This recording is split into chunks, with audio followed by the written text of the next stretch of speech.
आखिर वो क्या वजह है कि रूस ने यूक्रेन को अपना दुश्मन मान लिया है, और आखिर यूक्रेन की वो कौन सी चाहत है जिससे रूस इतनी बुरी तरह से चिढ़ा हुआ है कि वो पूरी दुनिया से दुश्मनी लेने को तैयार है? आपको विस्तार से बताते हैं। दरअसल विवाद की वजह यह है कि Ukraine North Atlantic Treaty Organization यानी नेटो का सदस्य देश बनना चाहता है। रूस नहीं चाहता कि उसका पड़ोसी देश नेटो का सदस्य बने। लेकिन क्यों?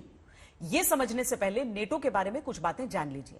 नेटो दुनिया का सबसे बड़ा सैन्य गठबंधन है जिसकी मौजूदगी दुनिया भर में है। नेटो में अमेरिका, कनाडा, ब्रिटेन और फ्रांस जैसे 30 देश शामिल हैं। द्वितीय विश्व युद्ध के बाद वर्ष 1949 में बने इस संगठन का उस समय सबसे बड़ा मकसद था सोवियत संघ के बढ़ते दायरे को सीमित करना।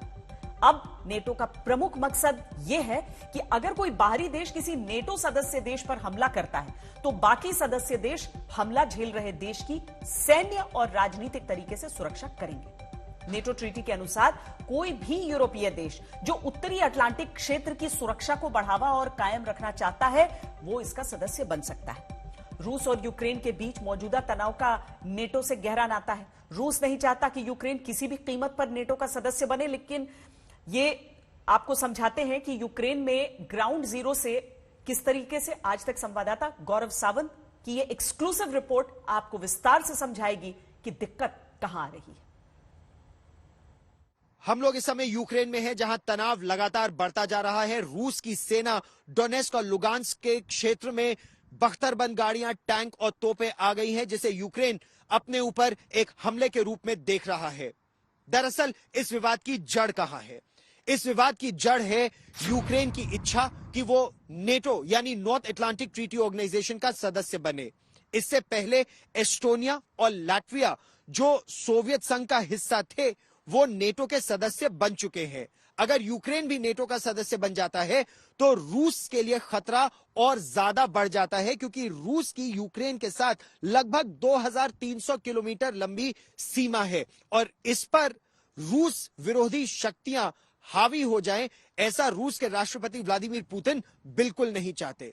दरअसल 1917 में जब रेवोल्यूशन हुआ तब यूक्रेन अलग हो गया, इंडिपेंडेंट हो गया। 1920 तक यूक्रेन एक स्वतंत्र राष्ट्र रहा, लेकिन 1920 में यूक्रेन भी सोवियत संघ का हिस्सा बन गया। 1991 में यूक्रेन को स्वतंत्रता मिली और रूस ने इसे अपनी कमजोरी समझा कि पश्चिमी देशों ने रूस की कमजोरी का फायदा उठाया।